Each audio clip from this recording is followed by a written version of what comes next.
All right, guys, Bowen's back in the shop and we're excited to show you a Dobinson IMS kit. This particular kit we're unboxing today is for a 2019 plus 5th gen 4Runner. It does 1 inch to 3.5 inches of lift all around, but a lot of what we talk about today is going to be applicable for almost any other application Dobinson makes parts for. Pretty much, they make a lot of stuff for a lot of vehicles. So if you have a 4-wheel drive, anything, they probably have a kit and probably an IMS kit for your vehicle. If Dobinson is a new name for you, they're definitely not a new name in the suspension industry. They're like the #1 spring supplier from Australia, and they have a very comprehensive catalog where they have bumpers, winches, rooftop tents, suspension, you name it. They really look at upgrading your vehicle from a holistic approach, and you can see that holistic approach with their suspension kits, where they offer pretty much every option under the sun, and this 4Runner kit certainly is no different. Now, obviously, being a spring manufacturer first, they offer a ton of different spring options with all of their kits. These 4Runner kits are available with a spring that's for stock weight vehicles for as little as 3/4 inch to lift in the front, up to 2.5 inches with up to 300 pounds of constant load. In the rear, you can go from 1/2 inch in stock weight up to 1,000 pounds with 3 inches of lift or more. So there's a good chance they have a spring combination that'll work for your rig, regardless of how it's built out. We went with the C59-302 2.5 inch springs in the front and the C59-599 1.5 inch springs in the rear to get things leveled out. As you can see, we went with red, which is our favorite color at Dobinson, but they also have their springs in black if you like to keep things more subdued, or the teal they're most famous for. Obviously not a performance benefit, but we do like a little pop of color, of course. They're not the only company that offers a couple different spring options with their lift systems, but where these kind of differ from other things is they use a 2.2 or 2.6 inch diameter body on the struts and shocks depending on what fits, whereas things in a similar price point like the Fox 2.0s or iBox use a 2-inch body. So we do think the additional dampening force, the comfort, the control, and consistency you get from a larger body shock is definitely welcomed here. Dobinsons is not the only kit that offers a couple different spring options, but they are one of the few at this price point that are offering 2.2 or 2.6 inch diameter body struts and shocks. You compare something like the iBox or the Foxes where you're only getting a 2-inch body, these should ride better, handle better, and be more consistent out there on the trail. This 4Runner kit uses a 2.2 inch diameter body on the struts and rear shocks, which is a little smaller than what you would see on a Bilstein 6112 on the front end, but is larger than the 5100 or 5160 rear shock you would pair with that. So we do think they're very comparable. These are a more trail-oriented suspension system designed to be kind of more comfortable and livable on the trail and still work okay on the road. So we think 2.2 inches is more than enough. Where these kind of take that step ahead above just about everything else is their additional adjustability in terms of preload, as well as the length options. And you may have caught on earlier, I said this kit goes up to 3.5 inches of lift, but the springs available for the front only go up to 2.5 inches, and that's because you have preload adjustment. These use a threaded body, and it's a threaded steel body, so you can actually make adjustments while they're installed on the vehicle. Obviously, it would be easier to put it on a spring compressor to take load off of the springs, but you can still make minor adjustments as long as the front end is on jack stands. To get that little extra 1/2 inch of lift we're looking for out of these 2.5 inch springs, we basically just need to add a 1/4 inch of additional preload.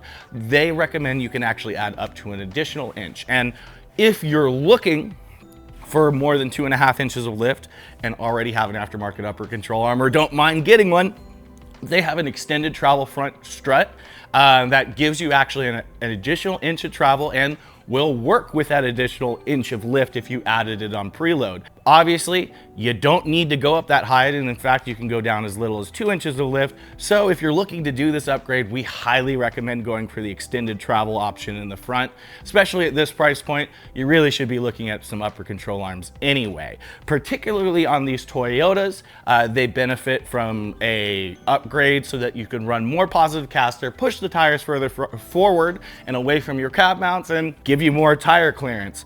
Dobinsons, as with everything, has a really nice upper control arm in either tubular or billet that is adjustable, and we love it. This particular install, we're using SPC just to get that little bit of adjustability for a little lower price, but we absolutely love the Dobinsons arms for sure.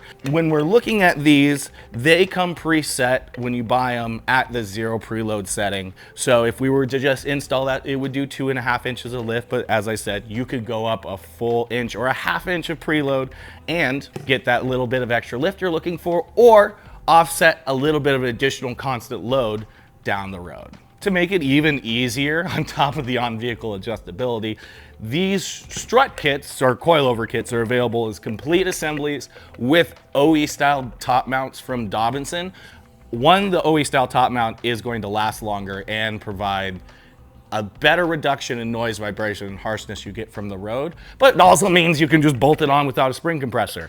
This can take a little while with Dobinsons, and we were on a little bit of a time crunch, so we'll be assembling these ourselves today, and that's a service we can offer to you if you guys don't want to wait on Dobinsons for your kit as well. Just like the front struts on these kits, the rear shocks are also available in extended travel, or they like to call it long travel options, as well as the standard. The standard is designed for as little as their 1/2 inch springs up to any of their 2-inch springs, bolts right on. You just need their springs, these rear shocks, and they go great. The extended travel shocks are designed for their 2 to 3 inch variable rate coils.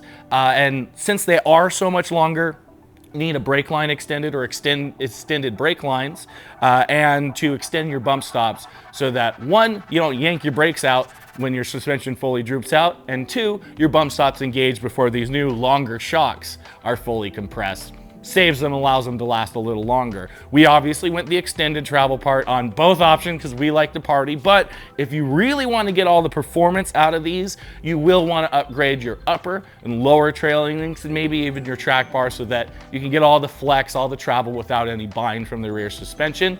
Luckily, Dobinsons has great solutions for this, adjustable tubular arms that are available with their lift kits. So if you're going to go this route, it might be a good idea to click those extra boxes when you're checking out with the kit. As I briefly touched on previously, these are more of a trail-oriented suspension system. So rather than trying to give you race-inspired tuning and race-style mounts that minimize the most deflection and will take the most abuse, they give you more compliant tuning that you can live with much more easily on the trail and on your commute. They also use bushings and mounts that are more similar to what you would see from the factory so that they have less noise, less vibration, and less harshness from the road as well. And to top it off, although their seals are very high quality, they're not a race level seal like the Viton seals you would see in a Fox, so they will last a lot longer. They may not take the temperatures when you're trying to race it, and they may melt down, but under more normal use, they will actually wear at a lot slower rate. So you get the benefits of being able to rebuild and service your shocks rather than having to spend $1,000 on a replacement, but you don't have to do it as often. It's not uncommon to see a Dobinson IMS under normal circumstances last 60, 80, or even 60,000, 80,000, or even more miles. So these are a really great option for somebody doesn't want to add a bunch of maintenance, but does want to make their vehicle a lot more livable when they're off pavement. All right, guys, enough of my yapping. We got a kit to get on the car, but if you guys have questions, let us know and we'll have your answers.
well. She's back on the ground, looking good, looking tall, riding great as well. These Dobinsons were a great upgrade, and if it's something you guys are interested in as well, or you have questions about this kit, any other kit, hop on shocksurplus.com. We got your answers, we got your parts.